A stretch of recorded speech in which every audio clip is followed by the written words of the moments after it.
അടുത്തതായി നമ്മോട് സംസാരിക്കുന്നതിന് വേണ്ടി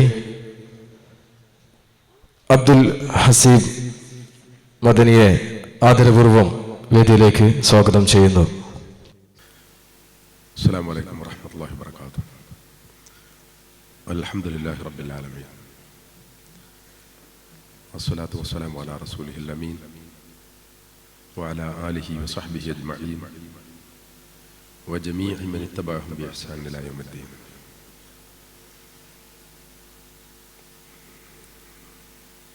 സമാദരണീയരായ MSMന്റെ സാരഥികളെ, നാനാഭാഗങ്ങളിൽ നിന്നായി ഇവിടെ എത്തിച്ചേർന്നിട്ടുള്ള MSMന്റെ പ്രവർത്തകരും മുന്നണി പോരാളികളുമായ സ്നേഹിതന്മാരെ,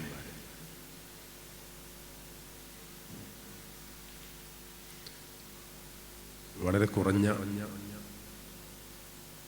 സമയത്തിനുള്ളിൽ പ്രധാനമായും മുസ്ലിം സമുദായത്തിനകത്ത് കേരളത്തിൽ വർഷങ്ങളായി തർക്കങ്ങൾ നിലനിൽക്കുന്ന ഒരു പ്രശ്നം ചർച്ച ചെയ്യുകയാണ് എൻ്റെ ഉത്തരവാദിത്വം. സ്വാഭാവികമാണ്. ഈ വിഷയത്തിൻ്റെ മർമ്മപ്രധാനമായ ഭാഗങ്ങളിലൂടെ കടന്നു പോവുക മാത്രമേ ഇത്തരമൊരു സന്ദർഭത്തിൽ സാധ്യമാകൂ എന്നത്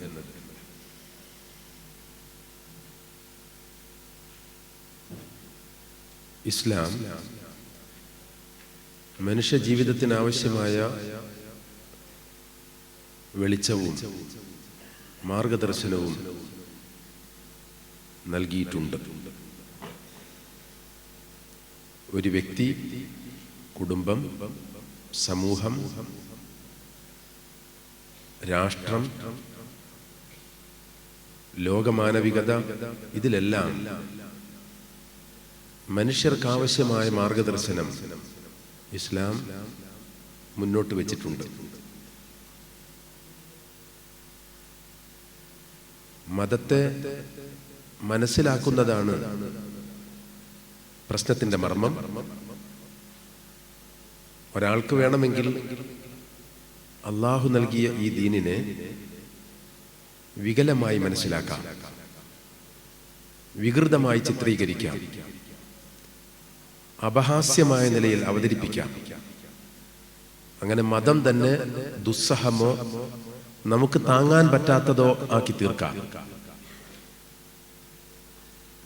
അങ്ങനെ സംഭവിച്ചിട്ടുണ്ട് ഇസ്ലാമിന്റെ ചരിത്രത്തിൽ. ആരോടെങ്കിലുമുള്ള വ്യക്തിവിരോധമോ ആരെക്കുറിച്ചെങ്കിലുമുള്ള പകയോ വിദ്വേഷമോ അല്ല നമ്മുടെ ഈ സംസാരത്തിന്റെ താല്പര്യം. ഇസ്ലാം പ്രതിനിധാനം ചെയ്യുന്ന ലളിതമായ ഒരു ദീനിനെ ദുഷ്കരമാക്കുകയും അത് നടപ്പാക്കുക, മുസ്ലിമായി ജീവിക്കുക എന്നത് ഏറെ പ്രയാസമുള്ള കാര്യമാണെന്ന് വരുത്തി തീർക്കുകയും ചെയ്യുന്നത് നമ്മുടെ ഒരു ജോലിയല്ല. മതം അത്യന്തം ലളിതമാണ്. മനുഷ്യ ജീവിതത്തിന് ആവശ്യമായതൊക്കെയും തന്നു എന്ന കടപ്പാട് തീർച്ചയായും മതവിശ്വാസികൾക്ക് അള്ളാഹുവോട് സദാ ഉണ്ടാവേണ്ടതുമാണ്. ഇതാണ് ഇസ്ലാം. എന്നാൽ ഇസ്ലാമിനെ ഒരു രാഷ്ട്രീയ സമീപനത്തോടെ കാണുകയും ഒരു രാഷ്ട്രീയ ദർശനമായി അവതരിപ്പിക്കാൻ ശ്രമിക്കുകയും ചെയ്തത് ഇന്ത്യ ഉപഭൂഖണ്ഡത്തിൽ ജമാഅത്തെ ഇസ്ലാമിയാണ് പ്രധാനമായി. അവർ തന്നെ അവകാശപ്പെടുന്ന വിഷയങ്ങൾ അവരുടെ കൃതികളിൽ, പ്രഭാഷണങ്ങളിൽ അവരവകാശപ്പെട്ടു പോന്നിട്ടുള്ളത് സയ്യിദ് അബുൽ അല മൗദൂദി സാഹിബിന്റെ 1941 ജമാഅത്തെ ഇസ്ലാമി സ്ഥാപിതമായപ്പോൾ സ്ഥാപക നേതാവായി അംഗീകരിക്കപ്പെട്ട ആ മൊത്തം സംവിധാനത്തിൻ്റെയും ആശയപ്രസ്ഥാനത്തിൻ്റെയും തലപ്പത്ത് വാഴ്ത്തപ്പെട്ട നേതാവാണ് മൗദൂദി സാഹിബ്. അദ്ദേഹത്തിൻ്റെ കൃതികൾ പലതും ലോകത്ത് ശ്രദ്ധ പിടിച്ചു പറ്റിയിട്ടുണ്ട്. അദ്ദേഹത്തിൻ്റെ ഭാഷ ആകർഷകമാണ്. ഇങ്ങനെയൊക്കെ ആണെങ്കിലും അദ്ദേഹം ലോകത്തേക്ക് കയറ്റി അയച്ച ആശയങ്ങൾ, ഇന്ത്യയിൽ പ്രചരിപ്പിച്ച ആശയങ്ങൾ ഇസ്ലാം വിരുദ്ധമാണ് എന്ന് പറയാൻ നമുക്ക് യാതൊരു ആശങ്കയുമില്ല, പേടിയുമില്ല. ഇസ്ലാം വിരുദ്ധമായ ആശയങ്ങളാണ് മൗദൂദി സാഹിബ് മുന്നോട്ട് വെച്ചത്. ഇങ്ങനെ പറയുമ്പോൾ എൻ്റെ പ്രിയപ്പെട്ട സഹോദരങ്ങൾക്ക് എന്ത് തോന്നും എന്ന് എനിക്കും ഒരു ഭീതിയുണ്ട്. ലാ ഇലാഹ ഇല്ലല്ലാഹ് മുഹമ്മദ് റസൂലുള്ളാഹ് എന്നത് മുസ്ലിംകളുടെ ആദർശത്തിന്റെ ആകത്തുകയാണ്. ലാ ഇലാഹ ഇല്ലല്ലാഹ് എന്ന പദത്തിന്റെ അർത്ഥം തന്നെ ഇന്ന് മുസ്ലിം ലോകം പൊതുവിൽ മനസ്സിലാക്കി പോരുന്നത് അല്ല. അതിന് ആദ്യകാലത്ത് ഒരു അർത്ഥം ഉണ്ടായിരുന്നു. പക്ഷേ ആ അർത്ഥവും അതിന്റെ ആശയവും പിൽക്കാലത്ത് മുസ്ലിം ജനസാമാന്യത്തിന് മനസ്സിലാക്കാൻ കഴിയാതെ പോയി. മാത്രവുമല്ല, നബി സല്ലല്ലാഹു അലൈഹി വസല്ലമ ജീവിച്ചിരുന്ന കാലഘട്ടത്തിൽ ഈ ആശയം ഏറെക്കുറെ എല്ലാവർക്കും വ്യക്തമായിരുന്നെങ്കിലും അധികം വൈകാതെ മുസ്ലിം ലോകത്ത് എന്താണ് ഇലാഹ് എന്ന് പോലും ആളുകൾക്ക് തിരിച്ചറിയാതെ പോയി എന്നൊക്കെ മൗദൂദി സാഹിബ് എഴുതി വെച്ചിട്ടുണ്ട്. സ്വാഭാവികമായും ജമാഅത്തെ ഇസ്ലാമി എന്ന് പറയുന്നത് ഇന്നിപ്പോൾ ആളുകൾ കാണുന്ന ഒരു വെൽഫെയർ പാർട്ടിയും അവരുടെ പ്രബോധനം വാരികയും അവരുടെ പ്രസിദ്ധീകരണ സ്ഥാപനവും അവർ നടത്തുന്ന ദിനപത്രവും ഒക്കെയായി ആളുകൾക്കിടയിൽ, പൊതുവിൽ ആ വിഷയം പഠിക്കാൻ ശ്രമിച്ചിട്ടില്ലാത്തവർക്കിടയിൽ മതിപ്പുളവാക്കുന്ന ഒരു പ്രസ്ഥാനമായി തോന്നാമെങ്കിലും ഞാൻ മനസ്സിലാക്കുന്നത് ഇന്ത്യയിലെന്നല്ല, ലോക മുസ്ലിംകളുടെ ചരിത്രത്തിൽ ഇല്ലാത്ത പുതിയ വാദമുഖങ്ങൾ ഉയർത്തി മുസ്ലിമായി ജീവിക്കുക എളുപ്പമല്ല എന്ന ആശങ്ക വളർത്തി മുസ്ലിങ്ങളിൽ ഇസ്ലാമിനെ സംബന്ധിച്ച് ഏറ്റവും വർദ്ധിച്ച തോതിലുള്ള തെറ്റിദ്ധാരണകൾ ഉണ്ടാക്കി മതപ്രബോധന രംഗത്തും പൊതുപ്രവർത്തന രംഗത്തും നിലനിൽക്കുന്നവരാണ് ജമാഅത്തെ ഇസ്ലാമി. ഇലാഹ്, റബ്ബ്, ഇബാദത്ത്, ദീൻ. ഇലാഹ്, റബ്ബ്, ഇബാദത്ത്, ദീൻ. ഈ 4 പദങ്ങൾ ഞാൻ വെറുതെ നിങ്ങളോട്, എനിക്ക് അധികം സമയമൊന്നുമില്ല സംസാരിക്കാൻ, പക്ഷെ ഞാൻ ഈ സദസ്സിനോട് മൊത്തം ആവശ്യപ്പെടുകയാണ്. ഞാൻ പറയുന്ന ഈ വാക്കുകൾ നിങ്ങൾ ഒന്ന് ആവർത്തിക്കണം ഉറക്കെ. ഞാൻ ഒരൊറ്റ വാക്കിൽ പറയാണ്: ഇലാഹ്, റബ്ബ്, ഇബാദത്ത്, ദീൻ. ഒന്ന് പറയൂ. Again. Please, once again. ഈ 4 പദങ്ങൾ അൽ മുസ്തലഹാത്തുൽ അർബഅത്ത് ഫിൽ ഖുർആൻ, ഖുർആനിലെ 4 സാങ്കേതിക ശബ്ദങ്ങൾ മൗദൂദി സാഹിബ് സിദ്ധാന്തിച്ചത് ഈ 4 പദങ്ങൾക്കും, ഇലാഹ്, റബ്ബ്, ഇബാദത്ത്, ദീൻ, ഈ 4 പദങ്ങൾക്കും മുസ്ലിം ലോകത്ത് ഇന്ന് നിലവിലുള്ള അർത്ഥകൽപ്പനകളോ ആശയവിവക്ഷയോ ഒന്നുമല്ല യഥാർത്ഥത്തിലുള്ളത്. അതിന്റെ പിറകിൽ ഇലാഹ് എന്ന് പറഞ്ഞാൽ അത് ആരാധ്യൻ, ഇബാദത്ത് ചെയ്യാൻ തരപ്പെട്ടവൻ, പ്രാർത്ഥിക്കാൻ അർഹതപ്പെട്ടവൻ എന്ന പരിമിതമായ ആ അർത്ഥത്തിലൊന്നുമല്ല. ഇതിന് രാഷ്ട്രീയവുമായി ബന്ധമുണ്ട്. ഇലാഹിന്റെ ഭൂമിയിൽ ഇലാഹിന്റെ ഭരണം, ദൈവത്തിന്റെ ഭൂമിയിൽ ദൈവത്തിന്റെ ഭരണം. അതുകൊണ്ട് ഇലാഹ് എന്ന വാക്ക് ഹുക്കൂമത്തെ ഇലാഹിയ, ഹുക്കൂമത്തെ ഇലാഹിയ, ഹുക്കുമത്തെ ഇലാഹി എന്ന് പറഞ്ഞാൽ അതൊരു ഉറുദു പദപ്രയോഗമാണ്. അറബിയിൽ ഹുക്കൂമത്തുൻ ഇലാഹിയത്തുൻ, ദൈവികമായ ഒരു ഗവൺമെന്റ്, ഒരു ഡിവൈൻ ഗവൺമെന്റ്, ദൈവികമായ ഒരു സർക്കാർ. ഈ ആശയം മുന്നോട്ട് വെച്ചത് ഇസ്ലാമിന്റെ ചരിത്രത്തിൽ ഞാൻ അർത്ഥശങ്കക്കിടയില്ലാതെ പറയാണ്, ലോകത്തെ ഏത് കാര്യവും പണ്ട് ഏതെങ്കിലും ഒരു പണ്ഡിതൻ പറഞ്ഞിട്ടുണ്ടാകും. പക്ഷേ ഹുക്കൂമത്തുൻ ഇലാഹിയ എന്ന പദപ്രയോഗം മൗദൂദി സാഹിബാണ് മുസ്ലിം ലോകത്ത് ഇസ്ലാമിന്റെ ചരിത്രത്തിൽ ആദ്യമായി മുന്നോട്ട് വെച്ചത്.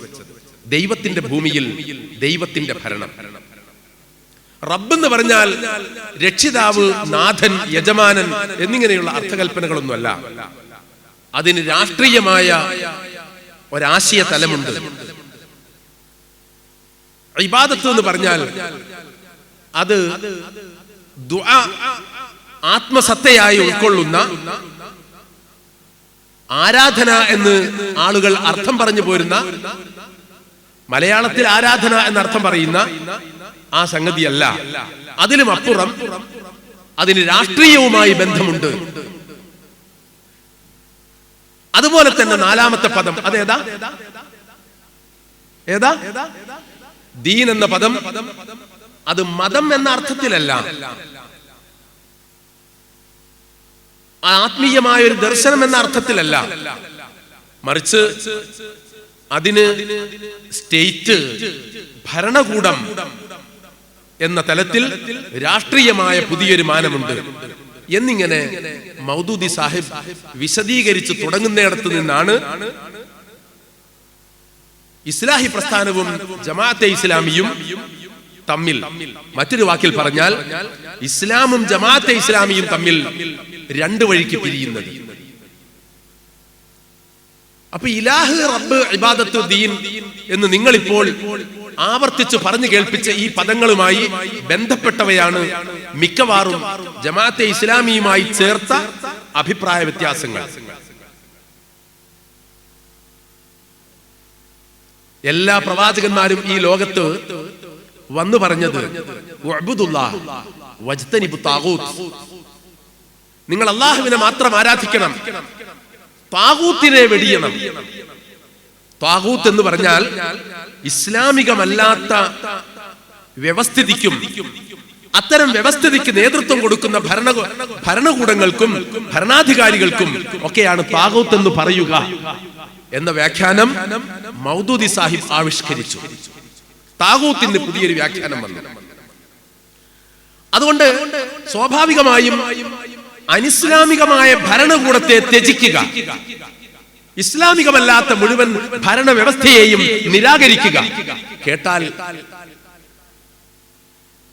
സുഖം തോന്നാവുന്ന ഒരു കാര്യമാണ് ഈ ഞാൻ പറയുന്നത്. ഈ ISIS പോലുള്ള Islamic state in Iraq and Syria, ISIS പോലുള്ള ഇസ്ലാം വിരുദ്ധമായ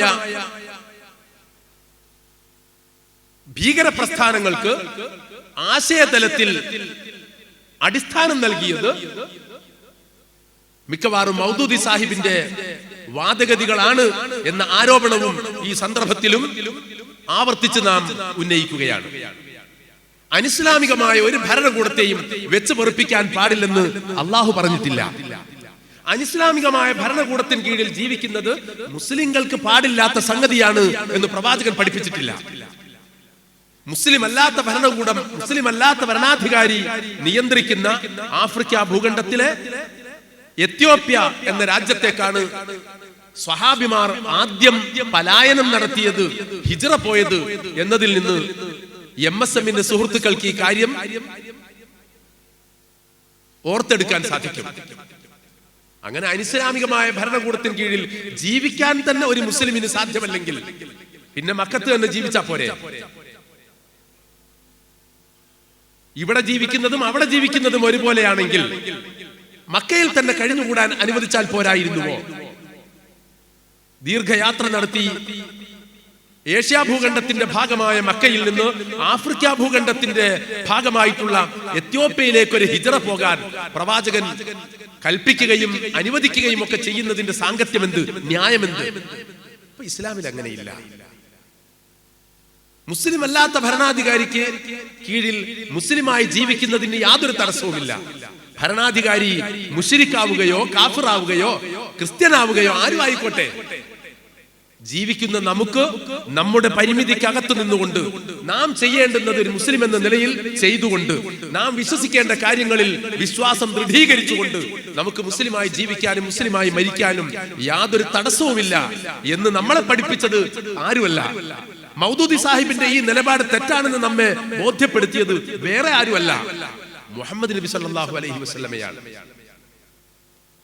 അനിസ്ലാമികമായ ഭരണകൂടത്തിന് കീഴിൽ ജീവിക്കുന്നത്, അനിസ്ലാമികമായ ഭരണവ്യവസ്ഥയിൽ തെരഞ്ഞെടുപ്പ് നടക്കുമ്പോൾ അതിൽ പങ്കെടുക്കുന്നത്, വോട്ട് ചെയ്യുന്നത്, സ്ഥാനാർത്ഥിയായി മത്സരിക്കുന്നത്, ഇതെല്ലാം തൗഹീദിന് വിരുദ്ധവും അനനുവദനീയവുമാണ് എന്ന് ജമാഅത്തെ ഇസ്ലാമി സിദ്ധാന്തിച്ചു. തൗഹീദിന് വിരുദ്ധം എന്ന് പറഞ്ഞാൽ, മക്കളെ നിങ്ങളുടെ ഉത്തരം കേൾക്കാൻ എന്റെ മനസ്സാശിക്കുന്നു. എന്താ തൗഹീദിന് വിരുദ്ധം? ഒറ്റവാക്കിൽ ഉറക്കെ പറയും. അനിസ്ലാമികമായ ഒരു ഭരണ വ്യവസ്ഥിതി നിലവിൽ വരാൻ സഹായകമാകുന്ന വിധത്തിൽ വോട്ട് രേഖപ്പെടുത്തുന്നത് ശിർക്കാണ്, അത് ഹറാമാണ്, തൗഹീദിന് വിരുദ്ധമാണ്, അനനുവദനീയമാണ് എന്നീ ലോകത്ത് ആദ്യം പറഞ്ഞതും ആകെ പറഞ്ഞതും മൗദൂദി സാഹിബാണ്. അതേസമയം ഇന്നവർക്ക് അവരുടെ വാദങ്ങൾ വിഴുങ്ങേണ്ടി വന്നു. ജമാഅത്തെ ഇസ്ലാമി ആകെ വല്ലാത്തൊരവസ്ഥയിൽ എത്തിപ്പെടുകയും അവരുടെ വാദങ്ങൾ ലോകത്ത് വേണ്ടത്ര അംഗീകരിക്കാൻ ആളെ കിട്ടുന്നില്ല എന്ന സ്ഥിതി വരികയും ചെയ്തപ്പോ ജനാധിപത്യ വ്യവസ്ഥിതിയും മതേതരത്വ സമീപനവും ഇസ്ലാം വിരുദ്ധമാണ്, അത് തൗഹീദിനെതിരാണ്. ഒന്നുകിൽ നിങ്ങൾ മുസ്ലിം ആവുക, അല്ലെങ്കിൽ നിങ്ങൾ ജനാധിപത്യം അംഗീകരിക്കുക. ഒന്നുകിൽ നിങ്ങൾ മുസ്ലിം ആവുക, അല്ലെങ്കിൽ നിങ്ങൾ സെക്യുലറിസത്തെ അംഗീകരിക്കുക. സെക്യുലറിസം എന്ന് പറഞ്ഞാൽ അത് ഇസ്ലാമിനെ തന്നെ നിരാകരിക്കുന്നതാണ് എന്ന ഒരു വാദം. ജനാധിപത്യം എന്ന് പറഞ്ഞാൽ അത് 49-നെതിരിൽ 51-ന്റെ ആധിപത്യമാണ് എന്ന വ്യാഖ്യാനം. ഇങ്ങനെ വ്യാഖ്യാനങ്ങളും വാദങ്ങളും ഒക്കെയായി മുസ്ലിങ്ങൾക്ക് ഇന്ത്യ രാജ്യത്ത് ജീവിക്കാൻ സാധ്യമല്ല എന്ന് മുസ്ലിങ്ങളെ തന്നെ തെറ്റിദ്ധരിപ്പിച്ച് സ്വന്തം അനുയായികളെ കൊണ്ട് തന്നെ തങ്ങൾ ചെയ്യുന്നത് ശിർക്കാണെന്ന് വിളിച്ചു പറയിപ്പിച്ച് ഇന്ത്യ ഉപഭൂഖണ്ഡത്തിൽ ജീവിക്കേണ്ടി വന്ന ഗതികേടിന്റെ പേരാണ് ജമാഅത്തെ ഇസ്ലാമി എന്ന് പറയുന്നത്. ഇസ്ലാമിൽ അങ്ങനെയില്ല. എനിക്ക് അനുവദിച്ച സമയം അവസാനിക്കാൻ ഏതാനും മിനിറ്റുകളേ ഉള്ളൂ. ലാ യൻഹാകുമുല്ലാഹു അനിൽ ലദീന ലം യുഖാതിലൂകും ഫിദ്ദീനി വലം യുഖ്രിജൂകും മിൻ ദിയാരികും അൻ തബറൂഹും വതുഖ്സിതു ഇലൈഹിം ഇന്നല്ലാഹ യുഹിബ്ബുൽ മുഖ്സിതീൻ. ഏതൊരു വിശ്വാസിക്കും വിശുദ്ധ ഖുർആൻ ഒന്നാം പ്രമാണമായി വരേണ്ടതുണ്ടല്ലോ. വിശുദ്ധ ഖുർആൻ ഒന്നാം പ്രമാണമാണ്. നിങ്ങൾ ജനിച്ച നാട്ടിൽ നിന്ന് നിങ്ങളെ പുറത്താക്കാതിരിക്കുകയും നിങ്ങളുടെ മതവിഷയത്തിൽ നിങ്ങളോട് കലഹിക്കാതിരിക്കുകയും ചെയ്യുന്നവരുമായി പുണ്യപൂർണമായ ബന്ധം നിലനിർത്തുന്നതിന് വിരോധമില്ലെന്നും അള്ളാഹുവിന് ഇഷ്ടം എല്ലാവരോടും നീതിപൂർവകമായി വർത്തിക്കുന്നവരോടാണെന്നും ഈ ആയത്ത് സൂറത്തുൽ മുംതഹനയിലാണ് നമ്മളോട് പഠിപ്പിക്കുന്നത്. തടസ്സമുണ്ട്, അള്ളാഹു വിലക്കുന്നുണ്ട്. പക്ഷെ അത് ഏത് കാര്യമാണെന്നോ? നിങ്ങളോട് മതപരമായ വിഷയങ്ങളിൽ കലഹിക്കുകയും മുസ്ലിമായി ജീവിക്കാൻ സമ്മതിക്കാതിരിക്കുകയും ജനിച്ച നാട്ടിൽ നിന്ന് നിങ്ങളെ ആട്ടി പുറത്താക്കുകയും അങ്ങനെ ആട്ടി പുറത്താക്കുന്നവർക്ക് എല്ലാ സഹായവും നൽകിക്കൊണ്ടിരിക്കുകയും ചെയ്യുന്നവരുമായി സംഘാതം സ്ഥാപിക്കുന്നതിനോ സൗഹൃദം സൃഷ്ടിക്കുന്നതിനോ ഉണ്ടാക്കുന്നതിനോ മാത്രമാണ് അള്ളാഹു തടസ്സം നിൽക്കുന്നത്, നിരോധനം ഏർപ്പെടുത്തിയിട്ടുള്ളത് എന്ന് പരിശുദ്ധ ഖുർആൻ പറയുമ്പോൾ അതിലും അപ്പുറം ഒരു വാദം ഒരാൾ ഉന്നയിച്ച് മുസ്ലിമിന്റെ ജീവിതം ദുസ്സഹമാക്കുന്നത് ഇസ്ലാമിനോട് ചെയ്യുന്ന മഹാപരാധമാണ്. മുസ്ലിങ്ങളുടെ ജീവിത ലക്ഷ്യം തന്നെ ഇസ്ലാമിക രാഷ്ട്രം സ്ഥാപിക്കലാണെന്നും പ്രവാചകന്മാർ വന്നതൊക്കെയും ആ രാഷ്ട്രം സ്ഥാപിക്കുക എന്ന ലക്ഷ്യം നേടാൻ വേണ്ടിയായിരുന്നുവെന്നും ഒരു പരിധിവരെ നമ്മുടെ ആരാധനാ കർമ്മങ്ങൾ പോലും അതിലേക്കുള്ള വഴികളും മാർഗങ്ങളുമാണെന്നും സിദ്ധാന്തിച്ചത് ഇസ്ലാമിനോട് ചെയ്ത കൊടും പാതകമാണ്. അതുകൊണ്ട് ഇസ്ലാം തെറ്റിദ്ധരിക്കപ്പെടുന്നതിന് കാരണമായി. വിശുദ്ധ ഖുർആനിൽ സൂറത്തു ശൂറയിൽ ഒരായത്തുണ്ട്, ശറഅലക്കും മിനദ്ദീൻ മാ വസാ ബിഹി നൂഹൻ വല്ലദീ ഔഹൈനാ ഇലൈക വമാ വസൈനാ ബിഹി ഇബ്രാഹീമ വമൂസാ വഈസാ അൻ അഖീമുദ്ദീൻ വലാ തതഫറഖൂ ഫീഹി കബറ അലൽ മുശ്രികീന മാ തദ്ഊഹും ഇലൈഹി അല്ലാഹു യജ്തബി ഇലൈഹി മൻ യശാ വയഹ്ദി ഇലൈഹി മൻ യുനീബ്. ഈ ആയത്തിൽ ഇഖാമത്തുദ്ദീൻ എന്നതുമായി ബന്ധപ്പെട്ട ഒരു പദപ്രയോഗമുണ്ട്. ഇഖാമത്തുദ്ദീൻ എന്താണെന്ന് ആ ആയത്തിന്റെ ബാക്കി ഭാഗം, ആ ആയത്തിന്റെ തന്നെ ബാക്കി ഭാഗം വ്യക്തമാക്കുന്നുണ്ട്. കബുറ അലൽ മുശ്രികീന മാ തദ്ഊഹും ഇലൈഹി, നീ ഏതൊരു വിഷയത്തിലേക്ക് നിന്റെ ദഅവത്ത് നടത്തുന്നുവോ അത് ബഹുദൈവ വിശ്വാസികൾക്കാണ് ഏറ്റവും മാരകമായ പ്രഹരമായി തീരുന്നത്, അവർക്കാണ് ദുസ്സഹമായി അനുഭവപ്പെടുന്നത് എന്നൊക്കെ ഖുർആൻ പറഞ്ഞുകൊണ്ടാണ് പറയുന്നത്. ഇഖാമത്തുദ്ദീൻ അതാണ് പ്രവാചകന്മാരുടെ ചരിത്രധർമ്മം. മുസ്ലിമായ എനിക്കും നിങ്ങൾക്കും ഈ ലോകത്ത് മരിക്കുന്നത് വരെ നടത്താനുള്ള കർമ്മത്തിന്റെ പേര് ഇഖാമത്തുദ്ദീൻ ആണ്. ആ ഇഖാമത്തുദ്ദീൻ എന്നതിനെ ദുർവ്യാഖ്യാനിച്ച് അത് ഇസ്ലാമികമായ ഒരു ഗവൺമെന്റ് സൃഷ്ടിക്കാനുള്ള ശ്രമമാണ് എന്നതിലേക്ക് ചുരുക്കിക്കെട്ടുകയാണ് യഥാർത്ഥത്തിൽ ചെയ്തത്. ഇസ്ലാമിൽ അങ്ങനെ ഒരു വാദമില്ല. പ്രിയപ്പെട്ട MSMന്റെ സുഹൃത്തുക്കളെ, ഞാൻ ചുരുക്കുന്നു. ഇഖാമത്തുദ്ദീനെ ദുർവ്യാഖ്യാനിച്ചു ഇലാഹ്, റബ്ബ്, ഇബാദത്ത്, ദീൻ എന്നീ പദങ്ങളെ, ഖുർആനിലെ പദങ്ങളെ രാഷ്ട്രീയമായി വ്യാഖ്യാനിച്ച് ഇസ്ലാമിക രാഷ്ട്രം സ്ഥാപിക്കുക എന്നതാണ് ധർമ്മമെന്നും അനിസ്ലാമികമായ രാഷ്ട്രങ്ങളോട് യുദ്ധം പ്രഖ്യാപിക്കുക എന്നതാണ് മുസ്ലിങ്ങൾ എന്ന നിലക്കുള്ള നമ്മുടെ ചുമതലയെന്നും ഇസ്ലാമിക പ്രബോധനം നടത്തുന്നത് കൊണ്ട് വലിയ പ്രയോജനമൊന്നുമില്ല, പിന്നെ ഇങ്ങനെ നടത്താമെന്ന് മാത്രം ഭരണത്തിന്റെ പിന്തുണയോടെ വ്യവസ്ഥിതിയുടെ മാറ്റത്തോടുകൂടി പ്രവർത്തിച്ചെങ്കിൽ മാത്രമേ നാം വിചാരിച്ച ലക്ഷ്യത്തിലേക്ക് എത്തുകയുള്ളൂ എന്നുമൊക്കെ സിദ്ധാന്തിച്ച് മുസ്ലിങ്ങളിലും അമുസ്ലിങ്ങളിലും, മുസ്ലിങ്ങളിലും ഇതര സഹോദരങ്ങളിലും ഭീതി വളർത്തി, ഭയം ജനിപ്പിച്ച്, ഇസ്ലാമിനെ കുറിച്ച് തെറ്റിദ്ധാരണ വളർത്തി, ഇസ്ലാമികമല്ലാത്ത രാഷ്ട്രസങ്കല്പം തന്നെ, അങ്ങനെ രാഷ്ട്രസങ്കല്പമേ ഇല്ല. ഈ 20 മിനിറ്റിനുള്ളിൽ പറയാവുന്നതല്ല ഇത്. ഈ പറയുന്ന രാഷ്ട്രസങ്കല്പം ഇസ്ലാമിലുണ്ടോ എന്ന് ചോദിച്ചാൽ ഒറ്റ വാക്കിൽ അർത്ഥശങ്കക്കിടയില്ലാതെ പറയാണ്, ഇന്ത്യയിൽ ഒരു ഹിന്ദു ഭരണം ഉണ്ടാക്കണം എന്ന് ഇവിടെയുള്ള ഹിന്ദുക്കളൊക്കെ തീരുമാനിച്ചിറങ്ങി പുറപ്പെട്ടാൽ അതെന്തുമാത്രം തെറ്റാണോ അതുപോലെ തന്നെ തെറ്റാണ് ഇന്ത്യയിൽ ഇസ്ലാമിക രാഷ്ട്രം ഉണ്ടാക്കണം എന്ന വാദവും. ഹിന്ദു ഭരണം ഉണ്ടാക്കുന്നത് തെറ്റല്ലെങ്കിൽ ഒരു മുസ്ലിമിന്, മുസ്ലിം ഉമ്മത്തിന് അത് അംഗീകരിക്കാൻ സാധിക്കുമെങ്കിൽ ശരിയാണ്, ഇസ്ലാമിക രാഷ്ട്രവും ഉണ്ടാക്കാം. അല്ലെങ്കിൽ ഇസ്ലാമിക രാഷ്ട്രം ഉണ്ടാക്കലല്ല ധർമ്മം, അത് ഇസ്ലാമിന്റെ മൗലികമായ കടമയോ ഒരു മുസ്ലിമിന്റെ ബാധ്യതയോ അല്ല തന്നെ. ഇത് പച്ചക്കളവാണ്, ഇസ്ലാമിന് നേർക്കുള്ള കടുത്ത യുദ്ധമാണ്. മുസ്ലിങ്ങളെ തെറ്റിദ്ധരിപ്പിക്കാനുള്ള ഒരു ശ്രമം മാത്രമായിട്ടേ ഫലത്തിൽ ഇത് കലാശിക്കുകയുള്ളൂ. പ്രിയപ്പെട്ടവരെ, അങ്ങനെ ഇസ്ലാമിനെ പൊളിറ്റിസൈസ് ചെയ്ത് ഇസ്ലാം എന്നതും ഇസ്ലാമിസം, ഒരുപക്ഷെ അതുകൊണ്ട് ഉദ്ദേശിക്കപ്പെട്ടത് അതിനെ രാഷ്ട്രീയവൽക്കരിക്കപ്പെട്ട ഇസ്ലാം എന്ന അപഖ്യാതിയും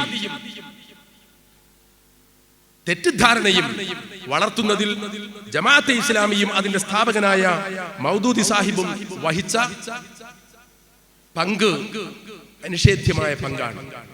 ഇപ്പോ ജമാഅത്തെ ഇസ്ലാമി മതേതരത്വവും ജനാധിപത്യവും ഒക്കെ മരിച്ചു തുടങ്ങിയ കാലത്താണ്, ജയിക്കാൻ ഉള്ള വോട്ട് പോകട്ടെ, തോൽക്കാനുള്ള മാന്യമായ വോട്ട് പോലും കിട്ടാത്ത കാലത്ത് പുതിയ പാർട്ടിയും രൂപീകരിച്ച് ഇറങ്ങിയിട്ടുള്ളത്. ഇസ്ലാമിനോട് ചെയ്യുന്ന ദ്രോഹങ്ങൾ ജമാഅത്തെ ഇസ്ലാമി ഒരിക്കലും മേലിലും അവസാനിപ്പിക്കില്ല എന്ന് തീരുമാനിച്ചതുപോലെ തോന്നുന്നു. ഞാൻ ജമാഅത്തെ ഇസ്ലാമിയെ സംബന്ധിച്ച് നിങ്ങൾ കൂടുതൽ പഠിക്കണം എന്ന് ഓർമ്മപ്പെടുത്തുവാനും, മുജാഹിദ് പോലെ തന്നെയാണ് ജമാഅത്തെ ഇസ്ലാമി, കുഴപ്പമില്ല, കൊള്ളാം എന്ന തെറ്റിദ്ധാരണ നീങ്ങുന്നതിന് ആവശ്യമായ വായനയും ചർച്ചയും MSMന്റെയും ബന്ധപ്പെട്ട സംവിധാനങ്ങളുടെയും കൂട്ടായ്മകളിൽ വളരണമെന്നും ഉണർത്തിക്കൊണ്ട്, പ്രതിരോധിക്കാൻ മറ്റാരുമില്ലാത്തതിനാൽ, സത്യം വിളിച്ചു പറയാൻ നമുക്ക് ബാധ്യതയുള്ളതിനാൽ ആ ചുമതല ഏറ്റെടുക്കാൻ MSMന്റെ മക്കൾ ഭാവിയിൽ രംഗത്ത് വരേണ്ടിയിരിക്കുന്നുവെന്നും, അങ്ങനെ ഇസ്ലാമിന്റെ യഥാർത്ഥമായ വശവും ദഅവത്തിന്റെ മുഖവും മുന്നോട്ട് വെച്ച ആശയവും ലോകത്തിന് വെളിപ്പെടുത്തി കൊടുക്കാൻ നിങ്ങൾ മുന്നിട്ടിറങ്ങണമെന്നും ഓർമ്മപ്പെടുത്തിക്കൊണ്ട് ഞാൻ ചുരുക്കുന്നു. അസ്സലാമു അലൈക്കും വറഹ്മത്തുള്ളാഹി.